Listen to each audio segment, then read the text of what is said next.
गुरुदेव जसनाथ जी के चरणों में सादर नमन। पूजनीय महंत जी, सम्मानित मंच सिद्ध पुरुषों, सामने विराजमान माता बहनों और मेरे छोटे भैया बहनों, आप सभी को सादर प्रणाम। जय श्री कृष्णा, जय श्री राम।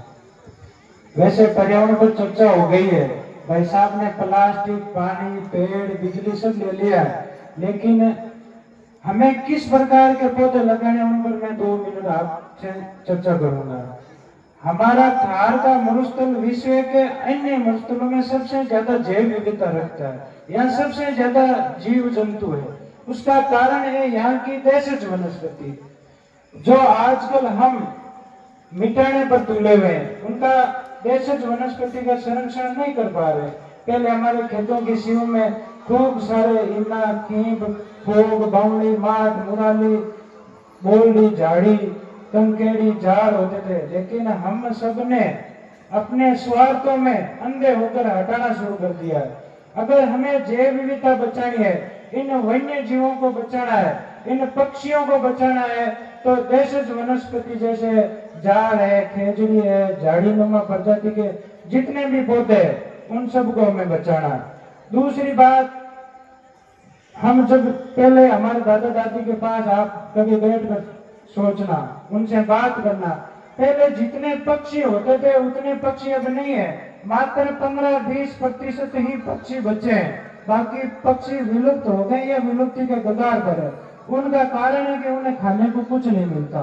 तो हमारे घर के आसपास 5-7 फलदार और फूल वाले पौधे जरूर लगाए।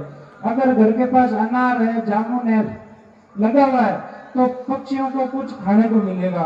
लेकिन मैं देखता हूँ फलदार पौधे हर घर के आसपास लगे हुए हैं। जैसे ही अनार आते हैं या अमरूद आते हैं तो ऊपर जाली, साड़ी, चुनरी या ग्रीन नेट से कवर कर देते हैं और सोचते हैं कि इन पे जो फल आएंगे मैं खाऊंगा। ऐसा नहीं करना है।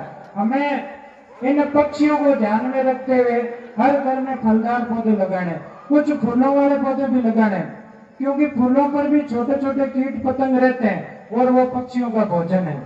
दूसरी मेरी अपील, ये धर्म सभा है, तो मेरा आपसे यही कहना है कि जहां भी आपको धार्मिक कार्यक्रम मिले, अपने छोटे छोटे भैया बहन बच्चे हैं उनको भी कार्यक्रम में ले जाए। अक्सर हम देखते हैं कि छोटे बच्चों को हम घर छोड़कर जाते हैं। अगर हमने बच्चों में अपनी संस्कृति, अपने धर्म का वो गुण संस्कार नहीं भरा, तो ये जागरण होने बंद हो जाएंगे, ये भागवत कथाएं बंद हो जाएगी। तो आपको जब भी कोई मौका मिले तो अपने में छोटे छोटे बच्चों को साथ ले जाए। थोड़ा आगे मैं धर्म से जाना चाहता हूँ। वर्तमान में विश्व की 4 विचारधाराएं एक साथ काम कर रही है। पहली है ईसाई, हम सब परिचित है। 11वीं शताब्दी से लेकर 18वीं शताब्दी तक इन अंग्रेज लोगों ने कितना हमारे साथ अत्याचार किया। दूसरी है इस्लामियत, चाहे हमास इजराइल हो, चाहे ये बांग्लादेश वाली हिंदुओं के प्रति घटना, इन सब से हमें सबक यही लेना है कि हम सब हिंदुओं को, सनातनी को एक मुट्ठी के रूप में इकट्ठे रहना है, बिखरना नहीं। अगर हम बिखरेंगे तो कटेंगे। तीसरी विचारधारा है हिंदुत्व की।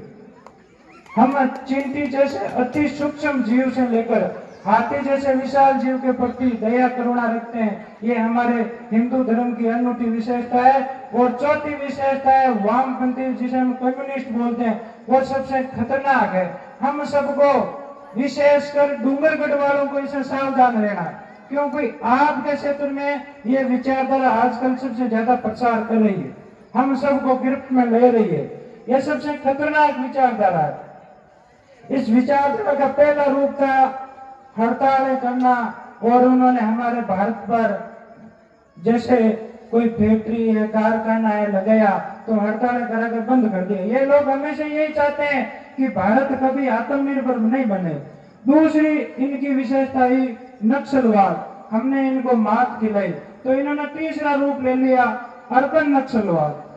अर्बन नक्सलवाद में ये जेएनयू, हैदराबाद यूनिवर्सिटी सारे आ जाते हैं, लेकिन इनको भी हमने पटक डाला।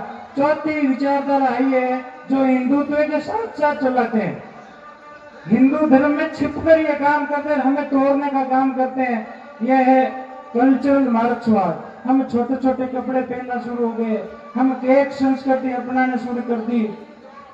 ये जैसे लिव इन रिलेशनशिप की है वो गंदी विचारधारा हमारे सनातन प्रेम में घुसेड़ दी। तो ऐसी विचारधाराओं इन वामपंथी कम्युनिस्टों को हमारे अंदर घुसने नहीं देना है। जैसे ये लोग हमारे नजदीक आए तो इनका असली चेहरा पहचाने और अपनी सनातन संस्कृति को बचाने में हमेशा आगे रहे। बोलो भारत माता की।